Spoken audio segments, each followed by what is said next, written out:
So that was the comment that I received probably about a month and a half ago. And it's not the first time I've gotten comments like that before. This just happens to be the most recent one. And I get it. I really do, because people, they have their thoughts about this.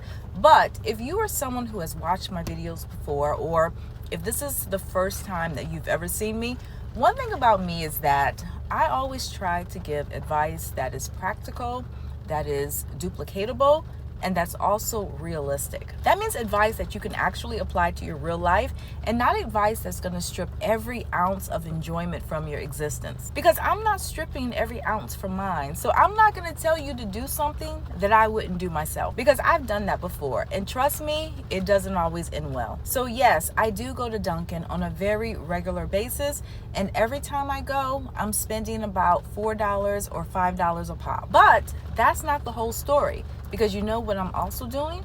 I'm also budgeting for my treat. I'm also paying myself every single week, every single month through saving and investing. Other than my mortgage, I'm completely debt free, and I hardly spend any money outside of needs. So I say all of that to say a $5 coffee a few times a week is not a gold crusher. And to be clear, if you're in debt, like if you have credit card debt that you're carrying from month to month, or maybe you have nothing or very little in savings, then no, you probably shouldn't be over treating yourself every single week. But if you have a system in place and you're hitting your goals every week or every month, setting aside $5 or $10 a week that you can spend guilt-free is not being irresponsible. That's being balanced. We work hard, so it doesn't have to be all work and no play. And I don't know who came up with this idea that being financially responsible meant always depriving yourself.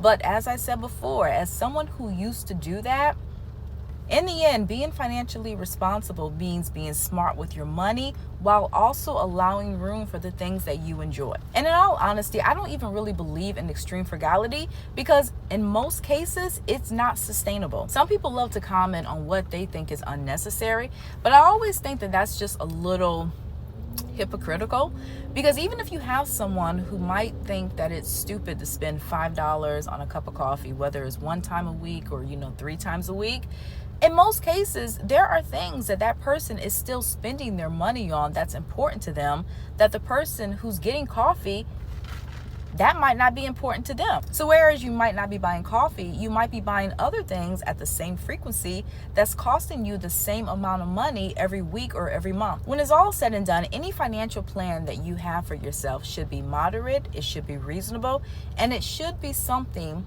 that's going to motivate you to continue on your financial journey. And anyone who tells you that you can have wiggle room in your budget for fun or things that bring you enjoyment, they are lying to you. And I guarantee you, those people, they are making room for the things that they enjoy. Because the issue isn't the treat itself. It's really how often you're treating yourself and whether you're also doing the other important stuff. Are you budgeting? Are you saving? Are you planning for the future? And if the answer is yes, that little treat is not holding you back. And here's a pro tip.